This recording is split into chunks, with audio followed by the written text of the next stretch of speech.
అదే RTV app వార్తల్ని క్షణాల్లో చదివే అవకాశం ఉంటుంది. ఒక న్యూస్ పేపర్, ఒక టెలివిజన్ ఛానల్ మీ చేతుల్లో ఎప్పుడూ ఉంటాయి. ప్రాణాలు కాపాడాల్సిన వైద్యుల నిర్లక్ష్యంతో మా బాబు ప్రాణాలు పోయాయనే ఒక కుటుంబం అయితే పోలీస్ స్టేషన్ మెట్లెక్కిన పరిస్థితి అయితే నెలకొంది. ఈ ఘటనకు సంబంధించి రాజన్న సిరిసిల్ల జిల్లా ఫాజుల్ నగర్లో అయితే చోటు చేసుకోవడం జరిగింది.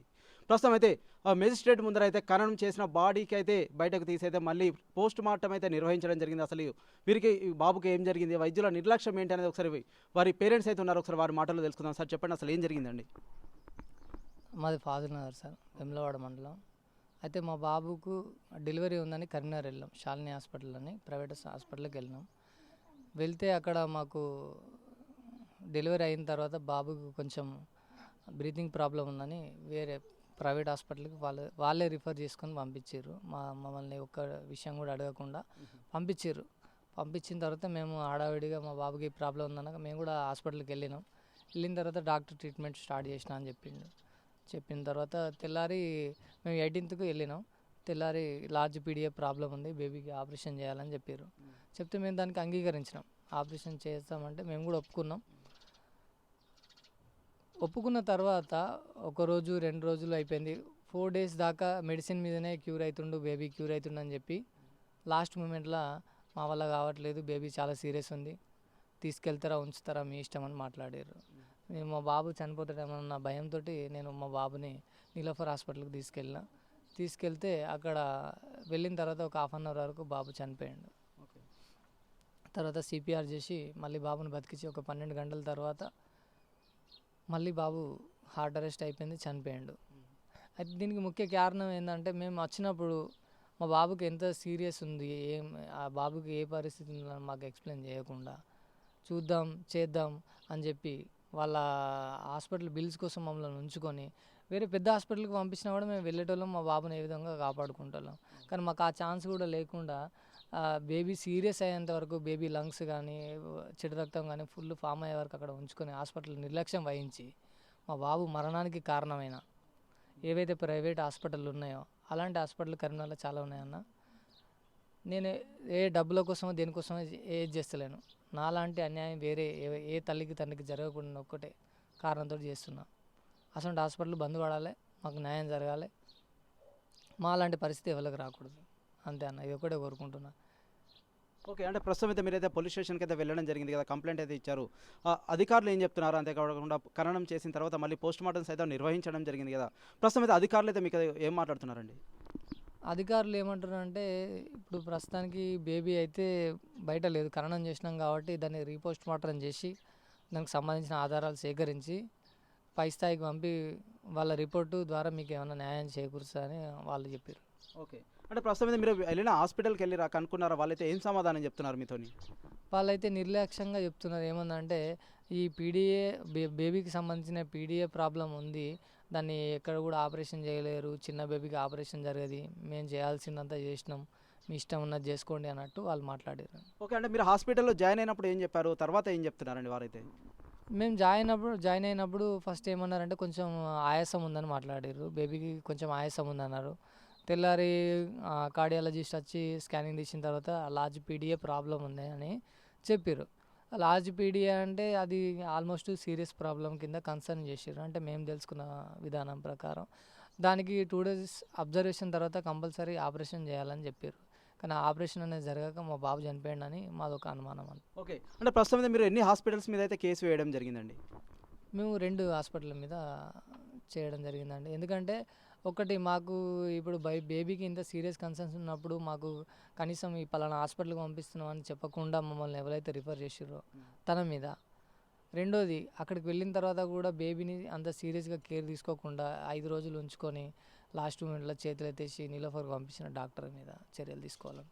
ఓకే, అంటే ప్రస్తుతం అయితే ఇక్కడికి ఎందుకు రిఫర్ చేశానని చెప్తున్నారు మీకైతే? అంటే వేరే ఇప్పుడు పీడియాట్రిషియన్ దగ్గరికి ఎందుకు పంపించామని చెప్తున్నారు, ఎందుకు రిఫర్ చేశామని చెప్పారు మీతోనైతే? మాతోటి ఏంటంటే అక్కడ వెంటిలేటర్ సౌకర్యం ఉంటుంది, అక్కడ డాక్టర్ మంచోడు అని చెప్పి మమ్మల్ని అయితే రిఫర్ చేసిర్రు. ఒకటి వెంటిలేటర్ లేని హాస్పిటల్ ఇప్పుడు నాకు తెలిసి అయితే లేదండి, కానీ వాళ్ళ లింకప్స్ ద్వారా పంపించుకొని ఇక్కడ ప్రజల ప్రాణాలతో ఆటలాడుకుంటారని నాకు అనిపించింది. అంటే ప్రస్తుతం అయితే మీరు ముందు ఏ హాస్పిటల్కి వెళ్ళారు, అక్కడ నుంచి మళ్ళీ ఏ హాస్పిటల్కి అయితే రిఫర్ చేయడం జరిగిందండి? మేము వెళ్ళిన హాస్పిటల్ వరకు బాగానే ఉందండి. ఎవరైతే వ్యక్తి మమ్మల్ని రిఫర్ చేసిండో ఆ హాస్పిటల్ ఏ హాస్పిటల్ అది? హాస్పిటల్ పేరేంటండి? హాస్పిటల్ శరత్ పిల్లల హాస్పిటల్. ఓకే. అయితే మేము డైరెక్ట్గా ఆ హాస్పిటల్దే తప్పు అని చెప్పడానికి లేదు. ఎందుకంటే ఇప్పుడు ఎవరైతే ఇప్పుడు వచ్చి మేజిస్ట్రేట్ గారు మా బాబుకు సంబంధించిన అవయవాలు తీసుకెళ్ళి తప్పు అని అంటారో మాదొక అనుమానం మాత్రమే. మాకు అంటే మేమేం డాక్టర్లం కాదు, మేము చదువుకోలే. డాక్టర్ ఏం చెప్పిందో దాని విధంగానే మేము మాట్లాడుతున్నాం. ఆపరేషన్ చేయాలన్నారు, వాళ్ళే బతుకుద్దు అన్నారు, వాళ్ళే అన్నీ చెప్పారు. లాస్ట్ మనం చేతులు ఎత్తేసారు. నా బాధ ఏంటంటే 5 రోజులు బతికిన బేబీకి ఆపరేషన్ చేయకుండా డిలే ఎందుకు చేసారు? ఆ డిలే అనేది నిజంగా జరిగిందా జరగలేదా అన్నది మాకు అధికారులు న్యాయం చేయాలని కోరుతున్నాను. ఆ డిలే జరుగుంటే కంపల్సరీ మాత్రం డాక్టర్ మీద చర్యలు తీసుకోవాలని కోరుకుంటున్నాను. ఓకే అమ్మ చెప్పండి, ప్రస్తుతం అయితే ఇటువంటి హాస్పిటల్ మీద ఎలాంటి చర్యలు తీసుకుంటే బాగుంటుందని మీరు భావిస్తున్నారమ్మా? ఇట్లాంటి హాస్పిటల్స్ క్లోజ్ అయితేనే బెటరు. మాలాంటి పరిస్థితి వేరే అమ్మ నాన్నలకి రావద్దు. ఎందుకంటే చాలా వరకు ఫేస్ చేసినాం. చెప్పిండు బతుకుతాడు, ఏం కాదు, 2Dకో స్కాన్ చేసినాం, చూద్దాం చేద్దామని 4 days దాకా తీసుకొని వచ్చిర్రు. యాజ్ ఎ డాక్టర్ నువ్వు చేయాల్సింది ఏంటిది? బేబీ బ్రతకడానికి ట్రై చేయాలి సాధ్యమైనంత వరకు. నువ్వు చూద్దాం చేద్దామని చెప్పి నెగ్లిజెన్స్ చేసి నా బేబీ హై రిస్క్కి వచ్చిన తర్వాత ఇక్కడ ఏం కాదని చెప్పి చేతులు ఎత్తేస్తే మేము ఎక్కడికి వెళ్తామన్నా? నీలోఫర్ హాస్పిటల్కి వెళ్ళినాం, ఆ బేబీ ఇక్కడనే మొత్తం ఆల్మోస్ట్ సగం అయిపోయింది. ఇక్కడ నుండి అక్కడికి వెళ్ళాక వాళ్ళు మాత్రం అక్కడేం చేస్తారు? నేను అదే క్వశ్చన్ చేస్తున్నా. మీకు వర్క్ వస్తే వేయండి, లేదా బంద్ చేయండి. ఇటువంటి హాస్పిటల్ పెట్టుకొని ప్రజల ప్రాణాలు, పసి పిల్లలన్న వాళ్ళు ఏం చూసిరన్న? ఇప్పుడు వస్తే వేయండి, లేదంటే బంద్ చేయండి, మూసుకోండి హాస్పిటల్, వ్యాపారం చేసుకొని బతకండి. అంతే తప్ప ఇట్లా ప్రజలతో ఆడుకుని మాత్రం బంద్ చేయాలని చెప్తున్నాను. ఓకే, అంటే ప్రస్తుతం అయితే గతంలో అయితే మీరైతే హాస్పిటల్కి అయితే వెళ్ళారు కదా, అంటే డబుల్ మార్క్ కావచ్చు, కొన్ని రకాల టెస్టులు సైతం చేస్తారు. అప్పుడు ఎప్పుడు కూడా మీకు బాబుకి ఏమైనా సమస్య ఉందని ఏమైనా చెప్పారమ్మా వైద్యులు? మాకు ఏ చెప్పలేదన్నా. మేము డబుల్ మార్కర్స్ టెస్ట్ చేయించుకున్నాం, తిఫా స్కాన్లో కానీ ఏదే కానీ ఏ ప్రాబ్లం లేదని చెప్పింది. ఈ లార్జ్ పీడీ అనే ప్రాబ్లము బేబీస్ పుట్టిన తర్వాత వస్తాయంట. మేము తర్వాత కనుక్కున్న విషయం ఇది, పుట్టిన తర్వాత వస్తాయంట. అది 3 mm వరకు ఉంటే అది స్మాల్ పీడియా, మెడికేషన్ ద్వారా క్యూర్ అవుతుంది. 3 mm దాటిందంటే అది లార్జ్ పీడియా కింద కన్సర్న్ చేస్తారంట. దానికి యాజ్ ఏ రూల్ ప్రకారం 2 days మెడికేషన్లో కంపల్సరీ ఉంచాలి. అయినా కూడా క్యూర్ కాకపోతే సర్జరీ. వీళ్ళు ఎట్లా మాట్లాడుతున్నారంటే న్యూ బార్న్ బేబీకి సర్జరీ ఏరు అని మాట్లాడుతున్నారు. డైరెక్ట్ గూగుల్లో చూసుకోండి కావాలంటే అని. వాళ్ళే అంత నిర్లక్ష్యంగా మాట్లాడినప్పుడు ఎంతో కొంత మేము కూడా చదువుకున్నాం. సరే మాకా నాలెడ్జ్ లేకున్నా మాకు తెలిసిన డాక్టర్స్ ఉంటారు కదా, మేము వాళ్ళకైతే కన్సర్న్ అవుతాం కదా. వాళ్ళు చెప్పిర్రు వాళ్ళ నెగ్లిజెన్స్ ఉందని చెప్పేసిర్రు డైరెక్ట్. సరే ఆపరేషన్ అయిన తర్వాత బేబీ బతుకుతుందా బతుకదా అది సెకండరీ థింగ్. ఫస్ట్ నీ పన్ను చేయాలన్నా వద్దా? నువ్వేమని చెప్పినావు బతుకుతుంది, ఏం కాదు, దీనికి అంతగానే ఎందుకు ఆలోచిస్తున్నావు, ఇవన్నీ మాట్లాడిండు. లాస్ట్ కత్తి ఏం చేసిండు? చేతులు ఎత్తేసిండు. వస్తే ఈ పని, లేదా మూసుకొని కూసో, గంతే అన్న. ఓకే, ప్రస్తుతం మనమైతే చూస్తున్నాము ఇక్కడైతే ఒక కుటుంబం అయితే వారి బాబును పోగొట్టుకొని పుట్టాడు దుఃఖంలో అయితే ఉన్న పరిస్థితి అయితే మనమైతే అబ్జర్వ్ చేస్తున్నాం.